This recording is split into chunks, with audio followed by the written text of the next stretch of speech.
Ciudadano Laboral como a la Fundación Friedrich Ebert por esta mañana. Me parece que en el Senado pues tenemos que empezar también a calentar motores. Si bien la reforma, la Cámara de Origen está haciendo la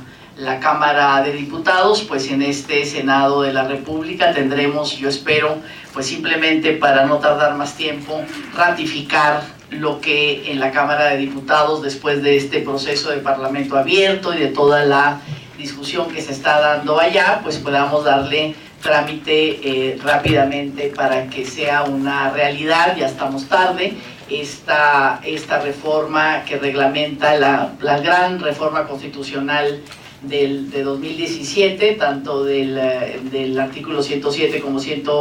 como del 123, y también lo que se dio aquí en el Senado, que me parece, digamos, complementó muy bien esta reforma, que fue la ratificación del convenio 98 para la libertad sindical, el convenio 98 de la Organización Internacional de Trabajo. Entonces felicito también a este grupo de abogados, laboralistas, académicos, que hicieron posible en un diálogo con el nuevo gobierno de la República, hicieron posible construir este consenso a partir pues de la gran experiencia y del gran conocimiento que tienen sobre lo que hacía falta para lograr de veras una gran representatividad sindical, una organización colectiva, pues que de alguna manera, digamos, sea como la base, el cemento para que los trabajadores y las trabajadoras en libertad puedan elegir a sus sindicatos y construir un camino que nos saque de esta precariedad, de esta informalidad del trabajo, entendiendo como la informalidad un trabajo sin derechos. Así es que de verdad me parece muy importante esta iniciativa. A la Fundación Friedrich Ebert, que haya invitado al Senado a organizar este evento, decía, para empezar a calentar motores. Seguramente esta reforma laboral que sobre todo camina en el derecho a la libertad sindical, al derecho de decidir de los trabajadores en qué sindicato quieren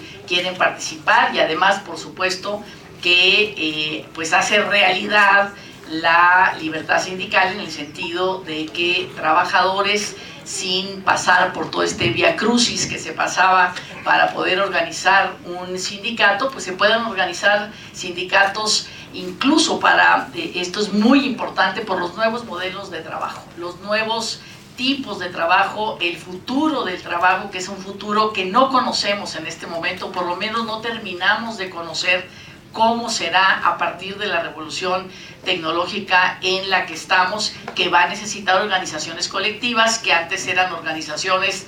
raras, digamos, como es en este momento, por ejemplo, el sindicato de trabajadoras del hogar, que aquí está Pablo Franco, que realmente nos dio el camino para que estas trabajadoras pudieran lograr su sindicalización, un sindicato nacional donde no hay un contrato colectivo, donde no hay un solo patrón, sino cada trabajadora tiene un patrón distinto. ¿Cuál es la forma que vamos a poder que se logra? Y de este tipo de trabajos vienen muchísimos, ¿no? Donde son trabajadores de manera individual relacionados con su empleador. Entonces me parece que tener esta propuesta, que ya conoceremos esta mañana, yo no voy a abundar en ello, esta propuesta para un registro libre de sindicatos, pues creo que es una forma de enfrentar el futuro del trabajo que no está fácil. Perderemos, sabemos, cientos de miles de empleos por la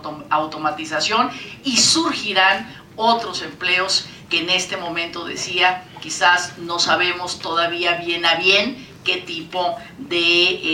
empleo se van a generar. Y a mí me da mucho gusto, incluso le preguntaba en este momento a Bouzas, me da mucho gusto que incluso ya sin tener todavía esta reforma, digamos, los sindicatos empiecen, o no los sindicatos, muchos sindicatos, otros siempre han estado así, digamos, empiecen a despertar para realmente, sin simulación, con transparencia, escuchando a los trabajadores y las trabajadoras, digamos, empiecen nuevas carreteras de negociación colectiva y salarial con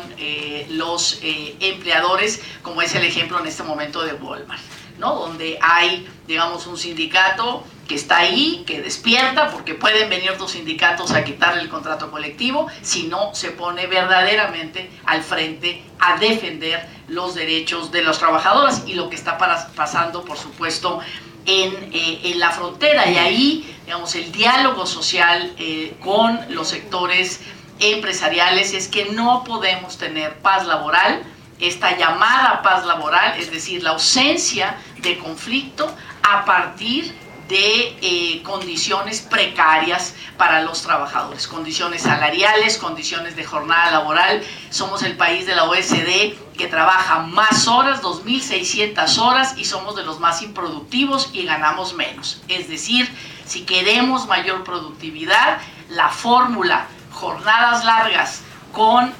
bajos salarios no es la fórmula adecuada. El país más productivo del mundo y uno de los más igualitarios, que es Finlandia, la gente trabaja 1.000 horas al año. Nosotras 2.600, cuando el promedio son 1.600 horas. Entonces la productividad depende de otro tipo de bienestar de la fuerza de trabajo y no de tenerle la pata encima con, decía, bajos salarios y malas condiciones de trabajo. Entonces me parece que esta reforma lo que hace es no defender ese status quo, no defender ese tipo de paz laboral. Necesitamos una paz laboral, por supuesto, pero basado en trabajo decente, tal y como lo define nuestra Ley Federal del Trabajo, que es un trabajo con seguridad social, con salario remunerador, con capacitación, con igualdad entre mujeres y hombres, con derecho a la sindicalización y derecho a la huelga. Eso define el trabajo decente y así tenemos que entrarle. Sabemos que ningún trabajador, trabajadora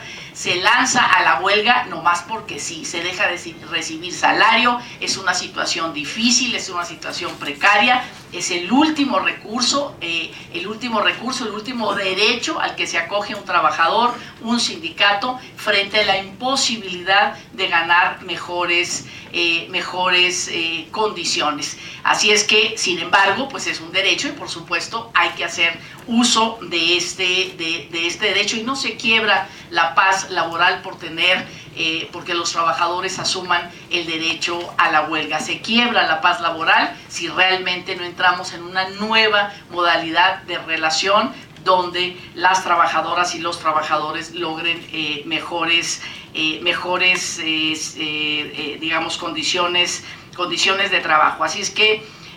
pues yo espero que esta reforma laboral nos sitúe a todos en otra perspectiva, que los trabajadores puedan elegir, que las organizaciones sindicales sean organizaciones vivas, sean organizaciones que defiendan los derechos de los trabajadores sin simulación y sin demagogia tampoco, es decir, sino realmente con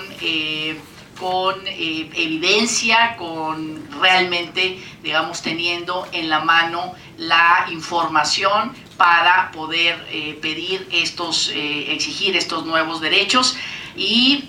yo creo que eso lo da la libertad sindical. Sin duda en competencia ganan en el mercado los consumidores, en política los ciudadanos y en el tema del trabajo las y los trabajadores. Necesitamos una competencia sana entre las distintas organizaciones y frentes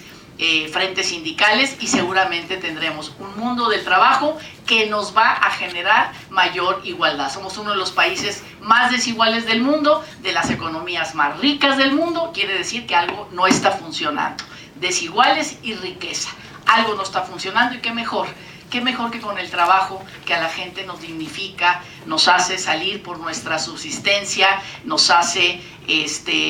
finalmente